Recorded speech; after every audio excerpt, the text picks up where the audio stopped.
Hello, welcome back to খেলো Bangla channel. আজকের এই ভিডিওতে তোমাদের আপডেট দিতে চলেছি।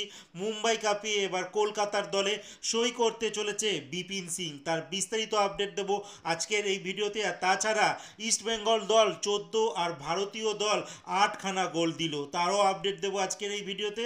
আর আপডেট দেব একজন নেদারল্যান্ডের খেলোয়াড়ের সঙ্গে কথাবার্তা কিন্তু শুরু হলো।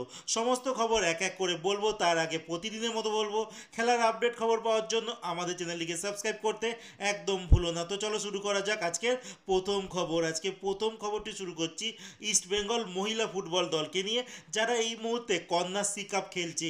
ইস্টবেঙ্গল তাদের কন্যাশ্রী কাপের লাস্ট ম্যাচটা কিন্তু অপ্রত্যাশিতভাবে হার হজম করতে হয়েছিল, কিন্তু ইস্টবেঙ্গল মহিলা দল তারা গতকালকে খেলতে নেমেছিল কন্যাশ্রী কাপে সরোজিনী নাইডু ও এসসি ক্লাবের বিপরীতে, যেখানে ইস্টবেঙ্গলের মহিলা দল 14-1 গোলে জয়লাভ করেছে।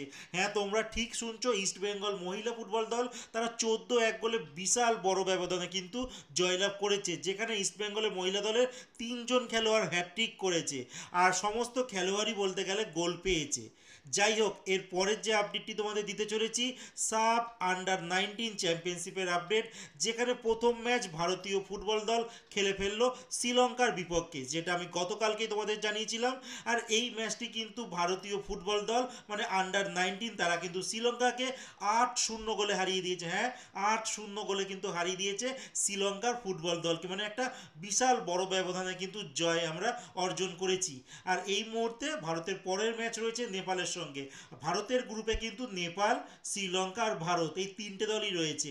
আর উল্টো দিকে একটি দলে ভুটান, বাংলাদেশ আর আছে মালদ্বীপ। তো দুটো দল থেকে কিন্তু তিনটে করে টিম আছে, সেখান থেকে দুটো করে দল কিন্তু সেমিফাইনাল খেলতে যাবে।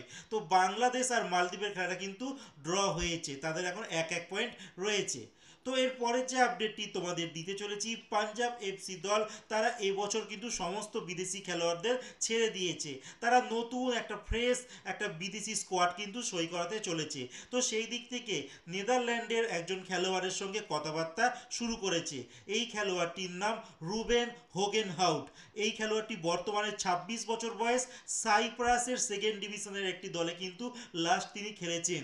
সেন্ট্রাল ব্যাক পজিশনের খেলোয়াড়, বয়সটা অনেকটাই কম, 26 বছর, কিন্তু হ্যাঁ সাইপ্রাসের সেকেন্ড ডিভিশনের দলে তিনি খেলেন। এর আগে আমরা ইস্টবেঙ্গলে দেখেছিলাম কিয়াকু, যিনি সাইপ্রাসের দল থেকে এসেছিলেন, বাট সেটা তাদের ফার্স্ট ডিভিশনের দল ছিল, বাট ইস্টবেঙ্গলে এসে খুব একটা প্রমাণ করতে পারেনি। বাট এই খেলোয়াড়টি কিন্তু সাইপ্রাসের সেকেন্ড ডিভিশন থেকে আসছে। আর এই খেলোয়াড়টি নেদারল্যান্ডে আন্ডার 16 দলের হয়ে কিন্তু 4খানা ম্যাচ খেলেছে।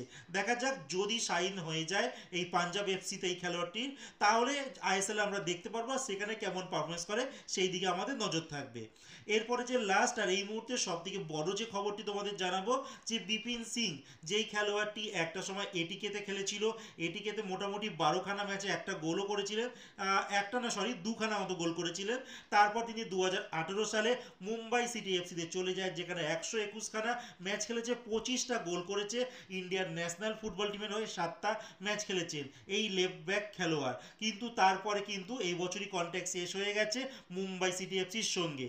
আর এই মুহূর্তে যা খবর বেরিয়ে এসেছে, তিনি ইস্ট বেঙ্গলে কিন্তু সাইন করে দিয়েছে, তার শুধু মেডিকেলটা বাকি রয়েছে, আর মেডিকেলটা কিন্তু কলকাতায় হবে। আর এই মুহূর্তে দাঁড়িয়ে আজকে যেহেতু মে মাসে 31 তারিখ অবধি কিন্তু এই মুম্বাইয়ের সঙ্গে তার এখনো কন্ট্যাক্ট রয়েছে। তো মরশুম হয়তো শেষ হয়ে গেছে, বাট লিগালি যদি বলা যায় তার সঙ্গে এখনও কন্ট্যাক্ট রয়েছে মুম্বাই।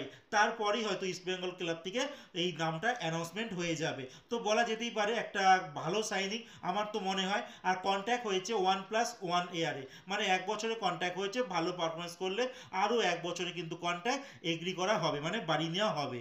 তো 30 বছর বয়স এই খেলোয়াড়টি। এবার একটা প্রশ্ন থাকছে, ইস্ট বেঙ্গলের দলে এই মুহূর্তে লেগ ব্যাক কিন্তু অনেক রয়েছে। বিষ্ণু রয়েছে প্রথমটার মানে একদম প্রাইমারি খেলোয়াড় ইস্ট বেঙ্গল দলের এই মুহূর্তে, নান্দা রয়েছে, বাট যত সম্ভব নন্দা কুমারকে হয়তো ইস্টবেঙ্গল দল ছেড়ে দিতে পারে এই বছর।